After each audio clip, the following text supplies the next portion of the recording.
नमस्कार मित्रांनो, आज आपण कायद्यातल्या खासगी बचावाबाबतच्या तरतुदी समजून घेणार आहोत। आपल्याला माहिती आहे की कायद्यामध्ये प्रत्येक व्यक्तीला खासगी बचाव करण्याचा आणि स्वतंत्र जीवन जगण्याचा अधिकार आहे। यासाठी भारतीय न्याय संहितेचे कलम 38 त्याबाबत तरतूद केलेली आहे।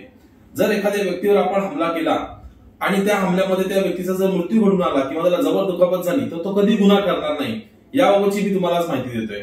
जर आपल्यावर एखादा हल्ला होत असेल ज्याचा परिणाम आपला मृत्यू घडून येऊ शकत असेल तर त्याला आपण काउंटर करण्यासाठी किंवा स्वतःचा बचाव करण्यासाठी आपण तशा प्रकारचा हल्ला अशा व्यक्तीवर, समोरच्या व्यक्तीवर करू शकतो। किंवा यामध्ये जर आपला जबर दुखापत आपल्याला होऊ शकत असेल अशी शक्यता असेल तर आपण तशा प्रकारची दुखापत त्याला सुद्धा घडवून आणू शकतो। तिसरं म्हणजे जर एखाद्या महिलेवर बलात्कार होत असेल, तसा प्रयत्न होत असेल तर ती महिला स्वतःच्या बचावासाठी समोरच्यावर तशा प्रकारचा हल्ला करू शकते आणि अशा हल्ल्यामध्ये जर त्या व्यक्तीचा मृत्यू घडून आला तर तो कायद्याने गुन्हा ठरत नाही। चौथा म्हणजे जर अनैसर्गिक कृत्य करण्यासाठी, अनैसर्गिक प्रकारचा लैंगिक हल्ला करण्यासाठी जर हमला होत असेल तर त्यासाठी बचाव करण्यासाठी सुद्धा आपल्याला हल्ला करता येतो।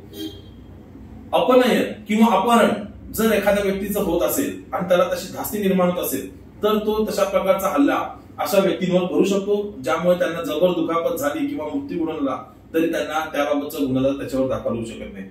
नेक्स्ट म्हणजे जर एखादा हल्ला गंभीर स्वरूपाचा होत असेल आणि त्या काळामध्ये त्याला लोक प्राधिकाऱ्याकडे म्हणजे पोलीस विभागाकडे किंवा जे काही इन्व्हेस्टिगेशन एजन्सीज किंवा बचाव एजन्सी यांच्याकडे जाण्याचा वेळ त्याच्याकडे तेवढा नसेल तर तो हल्ला स्वतः वाचवण्यासाठी तो समोरच्यावर प्रति हल्ला करू शकतो।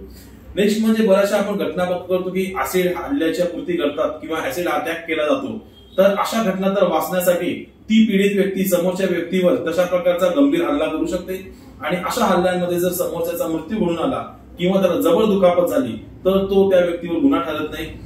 अशाच कायदेशीर माहितीसाठी आणि आपल्या न्याय हक्कांसाठी माहिती जाणून घेण्यासाठी फॉलो करा, लाईक करा। धन्यवाद।